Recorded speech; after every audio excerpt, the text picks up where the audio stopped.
안녕 친구들. 돌아온 걸 환영해요. 2위부터 7위까지 6팀이 쓴 돈을 모두 합친 것과 맞먹는 규모였고 그해 겨울 FA 시장 전체 지출의 약 40%에 달하는 금액이었습니다.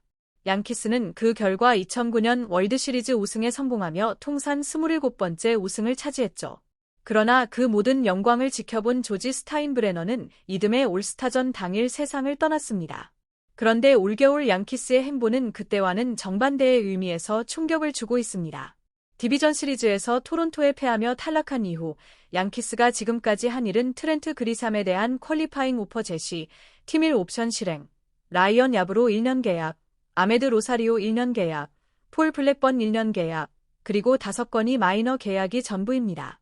여기에 더해 오늘 양키스는 멕시코 리그 MVP 출신의 우타 내야수 닉 토레스와 마이너 계약을 맺었습니다. 아직 시장에는 많은 선수들이 남아있고 구단 내부적으로는 벨린저의 복귀를 희망하는 분위기도 있지만 지금까지 양키스가 쓴 돈은 그리삼이 수락한 퀄리파잉 오퍼를 포함해도 고작 $3,200만 불과합니다.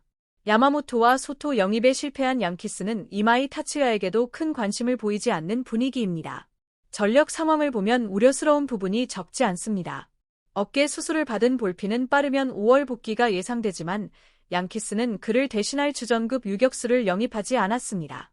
시즌 후 팔꿈치 뼈돌기 제거 수술을 받은 로도는 5월, 3월에 토미존 수술을 받은 게릭 콜은 6월에서 7월, 그리고 역시 토미존 수술을 받은 클라크 슈미트는 시즌 후반기에나 돌아올 예정이지만 선발 투수 보강 역시 이루어지지 않았습니다.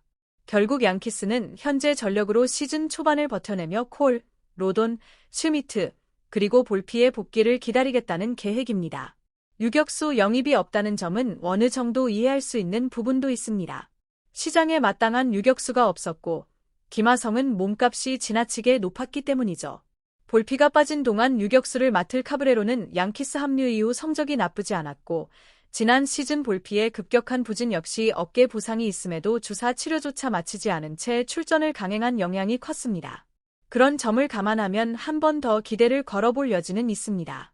지터의 후계자라는 부담만 내려놓는다면 볼피는 부상 이전까지 충분히 경쟁력 있는 수비형 유격수였습니다. 문제는 선발진입니다.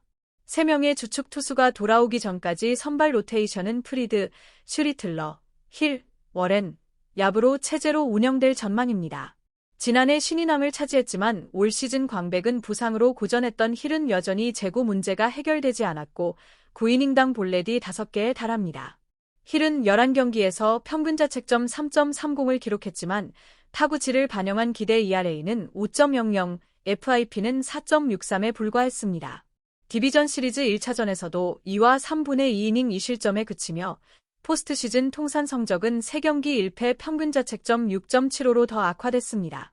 월에는 정규 시즌 33경기에서 162이닝을 소화하며 큰 도움을 줬지만 강팀을 상대로는 고전하는 모습이 시즌 내내 이어졌습니다.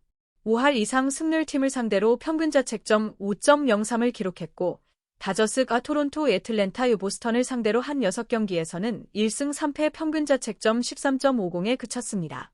결국 이 로테이션은 어디까지나 임시방편에 가깝고 스윙맨과 대체 자원에 대한 부담은 시즌 초반 상당히 커질 수밖에 없습니다.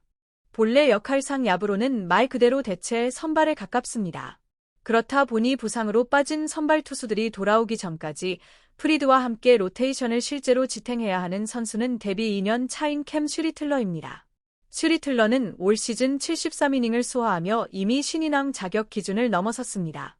게릭 콜의 조언을 받으며 성장한 그는 정규 시즌 마지막 경기에서 7이닝 9탈 3진 무실점이라는 인상적인 투구를 선보였고 이어진 와일드카드 시리즈에서는 더 충격적인 피칭을 보여줍니다. 8이닝 12탈 3진 무볼넷 무실점. 포스트 시즌 역사상 최초의 기록이었고 승자 독식 경기이자 자신의 PS 데뷔전이었습니다.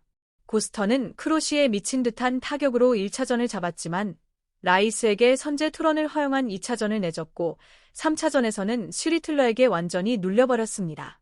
페네이 파크에서 1시간 거리에서 자란 라이스가 가족과 친구들의 압박에도 불구하고 지터와 양키스를 응원해온 반면 슈리틀러는 페네이 파크에서 차로 30분 거리에서 성장했고 구장 바로 앞에 위치한 노스이스턴 대학을 졸업한 골수 레드삭스 팬이었습니다.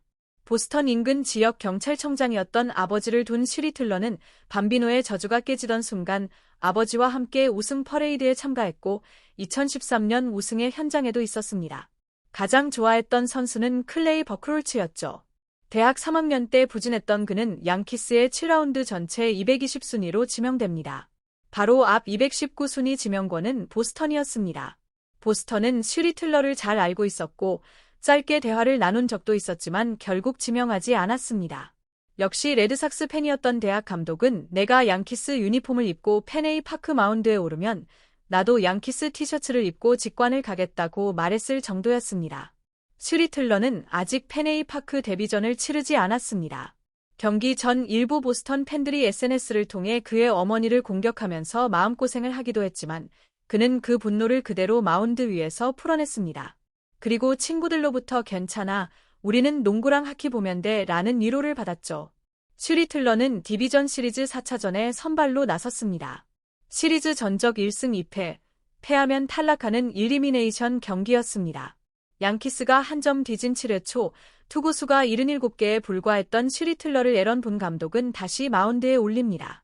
이후 안타를 허용한 데 이어 치명적인 수비 실책까지 겹치며 1-2루 상황에서 교체됐고 뒤이어 등판한 데빈 윌리엄스가 네이선 루카스에게 2타점 적시타를 맞으면서 슈리틀러는 6과 3분의 1이닝 사실점, 자책점 패전을 떠안게 됩니다. 끝까지 잘 버텨줬지만 양키스 타선이 토론토 불펜을 끝내 공략하지 못했고 결정적인 실책까지 나오면서 패배로 이어진 경기였습니다. 동시에 그 경기는 슈리틀러가 가진 가능성과 함께 아직 넘어서야 할 한계 역시 분명히 보여준 경기이기도 했습니다. 2022년 지명을 받은 그는 2023년까지는 비교적 평범한 투수였지만 근육량을 늘리며 구속이 크게 상승한 2024년부터 급격한 성장을 이뤄냈습니다. 높은 타점에서 떨어지는 평균 98마일의 포심 패스트볼은 그 자체로 압도적인 위력을 자랑합니다. 슬라이더에 가까운 커터 역시 날카로운 움직임을 보여주고 있습니다. 다만 커터의 안정성과 효율은 아직 충분하지 않고 많이 사용하지 않는 커브 싱커머 스위퍼 역시 아직은 플러스 피치라고 부르기엔 부족한 단계입니다. 보스턴을 상대로는 평균 99마일을 기록하며 패스트볼로만 헛스윙 16개를 잡아냈지만 구속이 1마일가량 떨어졌던 토론토전에서는 패스트볼 헛스윙이 단 4개에 그쳤습니다. 그 경기에서도 매우 침착하게 맞춰 잡는 피칭으로 7회 1아웃까지 끌고 갔지만 탈삼진은 단 2개뿐이었습니다. 베테랑 투수들조차 최고의 피칭을 한 직후 다음 경기에서 고전하는 경우가 많고 올가을 토론토 타선이 스넬까지 무너뜨릴 정도로 강력했다는 점을 감안하면 이해할 수 있는 부분도 있습니다. 포스트 시즌 2경기에서 14와 3분의 1이닝 동안 무볼넷을 기록했다는 사실은 매우 높이 평가할 만합니다. 하지만 시즌을 치르다 보면 구속이 떨어지는 날은 반드시 찾아오기 마련이고 패스트볼 위주의 피칭은 시간이 갈수록 공략당할 가능성이 높아집니다. 프런트라인 선발로 도약하기 위해서는 커터의 완성도는 물론 커브와 스위퍼의 발전이 반드시 필요한 이유입니다. 양키스는 1990년 드래프트에서 앤디 패티트를 21라운드에 지명한 뒤 $80,000의 계약금으로 영입했습니다. 당시에는 고졸 선수가 주니어 칼리지에 진학할 경우 구단이 그 선수를 지켜보다가 이듬해 드래프트 일주일 전까지 계약할 수 있는 드래프트 앤 팔로우 제도가 있었습니다. 아버지는 계약금이 너무 적다며 반대했지만 패티트가 직접 아버지를 설득하며 계약이 성사됐습니다. 패티트는 통산 256승 중 219승을 양키스에서 거두며 화이티 포드와 레드러핑에 이어 구단 역사상 다승 3위에 올랐습니다. 하지만 아이러니컬하게도 러핑을 제외하면 포드, 패티트, 고메스, 기드리 등 양키스 역대 다승 상위 5명 가운데 4명은 모두 오래전 선수들입니다. 패티트 이후 양키스는 사실상 자체의 생산 에이스를 만들어내지 못했습니다. 1995년 이후를 보면 더 분명합니다. 패티트를 제외하면 사바시아, 무시나, 클레멘스, 다나카, 데이비드 엘스, 데이비드 콘, 엘 두케, 게릭 콜 등 다승왕 출신 선발 9명 중 8명이 양키스 마이너 시스템을 거치지 않은 외부 영입 선수들이었습니다.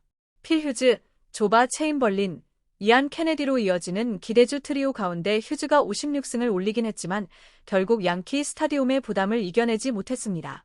한때 양키스의 박찬호가 될 수 있다는 기대를 받았던 왕재밍 역시 2년 연속 19승을 올린 뒤 플레이 도중 당한 부상으로 전성기가 급격히 막을 내렸습니다. 공유와 구독, 좋아요